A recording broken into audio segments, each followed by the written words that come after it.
The fire that we've been watching at home this week, the fire that devastated the biggest grocery store in Iqaluit, it will have a dramatic impact on that community. As we turn to that story, let's bring in John Northcott now. John, we're talking about what was happening up at the Northmart, and there's still a lot of impact here to this, but there is some good news in that it doesn't look like there are going to be food shortages we're hearing, but still quite the aftermath to deal with there. Yeah, they are attempting to avoid not only shortages, but any potential increase in price over this, because let's face it, the 7,000 inhabitants of Iqaluit, they all live in the same community, they work in the same community, so there seems to be a tremendous amount of goodwill there not to end up with a price gouging scenario. But there are really two issues here. There are the loss of supplies. When that Northmart went up, of course, you lost all kinds of staples, you lost all kinds of groceries, building supplies, a whole variety of other things that went up in that. And then you have the issue now with the Northmart burned effectively to the ground there, with the situation being they don't have a venue to sell new material when and if it does come into town. So two challenges there that they are facing. Reports of some, for example, in some of the large remaining store that is there, and the Quick Stops as well, which is actually owned by Northmart. So there are cases where remaining supplies are being distributed to some of those other outlets as well. But this is a situation where there are some reports of, for example, tomatoes, bread, and cucumbers not so readily available. That was the latest that we had from last evening. Still, people pulling together. The issue is that material can be flown in, but traditionally some of the heavier, larger, bulkier items, rice, pasta, toilet paper, for example, not necessarily heavy there, but certainly bulky, brought in traditionally on the sea link and could be costly to bring in on aircraft. So for those out shopping, hoping to get their supplies for the week, still worried, let's have a listen. Have we been making out? Well, as you can see right now, I'm going to be probably taking out a second mortgage to get stocked up. But, you know, you got to make do with what you have right now because the prices are only going to go up. People are all thinking the same thing, like stocking up, because when the weather hits and bad weather's right around the corner, you're gonna be stuck with no food, or you're going to be paying an arm and a leg for it. So that is the challenge. We can tell you that the competition for Northmart say that they've already taken charge of supplies that were meant for Northmart, and they will be distributing them that way. Northmart officials doing the best that they can to bring material in, as they say, distributed through some of their other outlets. Also worth noting, of course, a pharmacy also lost in that, one of two for the area, and that pharmacy not only serving the people of Iqaluit, but also surrounding communities as well. So an issue there that we're watching for you. We hope to hear from some of those people in the community, including that second grocery store, John, a little bit later on in the morning. We had the mayor of Iqaluit, who happened to be here in Toronto yesterday in our studio. What's the latest officials are saying? We have, in fact, one of these just handed me scenarios. Heather, breaking news desk, just got off the phone, confirmed with city officials. This coming out from the mayor last night that the fire, this is of 7 o'clock, where firefighters will return to the site to check out hotspots. It was, though, 22 hours of dealing with that fire last night. So the fire effectively out, returning to the scene, though, to make sure that things are fully out this morning as well. And let's listen once again to the mayor describing the situation. The biggest concern is the loss of the non-perishable foods, which is significant. So imagine a year's worth of pasta, rice, toilet paper, tin goods. That is not regularly flown up on the planes, and it's going to be a lot more expensive to bring those items in because it's gone from that one warehouse.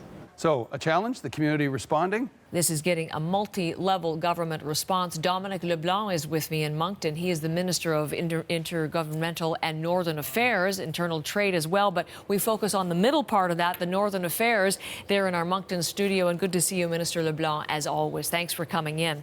Good morning, Heather. Thanks for having me on your program.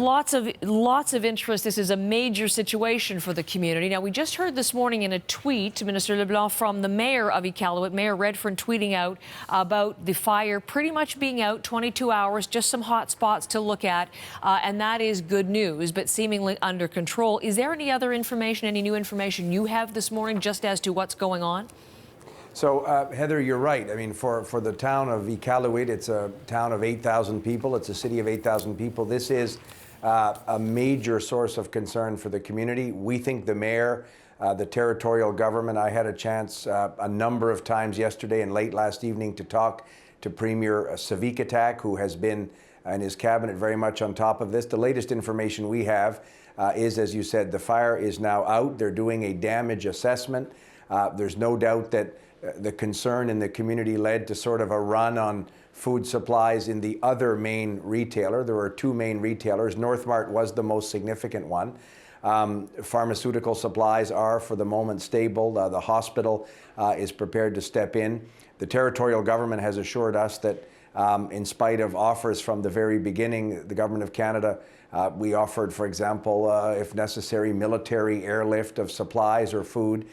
For the moment, they believe the situation is under control and they have the resources they need, but we'll continue to work with them because the inevitable isolation of many of these communities means that food security is a real source of concern, and we want Northerners to know that the Government of Canada will ensure with the territorial government that the concern need not be exaggerated at all. So we have heard exactly what you're saying expressed by a number of people. It doesn't look like food shortages are going to be a short-term problem. So you're reassured of that at this point? Yes, every information we have from the territorial government is that that is the case. But obviously, if later today or on the weekend or next week they conclude that there is a concern, obviously the Government of Canada will work with them to do what we need to do to ensure that food is available and accessible. One of the sad things, Heather, Hunter Tutu, the Member of Parliament from there, stopped me yesterday at the House of Commons and reminded me that the store, as important as Northmart, a retailer, also serves a whole series of other further away communities. And many people in the coming weeks would have gone to Iqaluit to get Christmas presents and special supplies that they would have normally had over the holidays.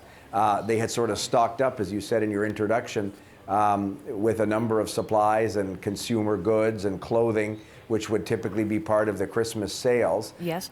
So we need to work with the territorial government to make sure that a week and 2 weeks and a month from now, we're not in a situation where families can't get access to what they normally would have been able to get at this Northmart store. So we'll stay on top of it and make sure that that's not the case. Okay. We have every reason to think it won't be, but I can understand the concern. And it's not just in Iqaluit, as I said. It would be in some of these communities that are further away, where Iqaluit is obviously the main source it's the hub, of access. right? Yeah. So you said we'll do what we need to do, and you mentioned the possibility of military airlift. What we've heard from people there is it is the non-perishables that are most concerning. The dry goods, the pastas, the soups, the diapers, things of that nature. Those are the bulky items, as you well know. Now, that's why they don't usually fly those up. They're so bulky, they're so expensive to fly. You might have to make something, a contingency flight, I suppose. But would you ever look, somebody suggested to me, would you ever do something like the last ship sailed because of the ice moving in for the winter? Would you ever put in a special ship, send in the Coast Guard icebreakers to clear the way, that kind of a thing? Would you have to go to that drastic an option? Well, of course, Heather, we would be open to all of those options if Premier Savikataaq and his government, if the territorial government thought that that was the most effective way to ensure continued access to these goods. I said to the Premier from the very early hours of yesterday when we were made aware of this that any and all of those things would be available if the territorial government thought it was helpful. And you're absolutely right. One of the challenges, Heather, I saw it last summer in August when I was actually in Iqaluit. The cost of these goods is already so high. I'm looking at changing a long-standing program called Nutrition North, which subsidizes a number of perishable food products. But even as you said, diapers, a box of diapers, which may have been $15 or $20 at a store not far from where you are now on Front Street in Toronto, was over $50 that afternoon I was in Iqaluit. So these items are necessarily much more expensive. Mm-hmm. That's one of the challenges of living in the North. So I have said to my department, to Northern Affairs Canada, I want to look at whether we can use the Nutrition North program or other federal programs to make sure that one of the unintended consequences of this difficult situation isn't, in fact, that there's an inflationary pressure on prices. I don't want people in the North to be gouged, whether deliberately or just simply by virtue of a lack of supply. The price cannot be pushed up because of a circumstance like this. So we'll work with the territorial government to make sure that we do everything we can to make sure that doesn't happen. Okay. A couple of critical issues to keep watch on in the short and medium term for sure. Thank you for the time this morning. We appreciate it as always.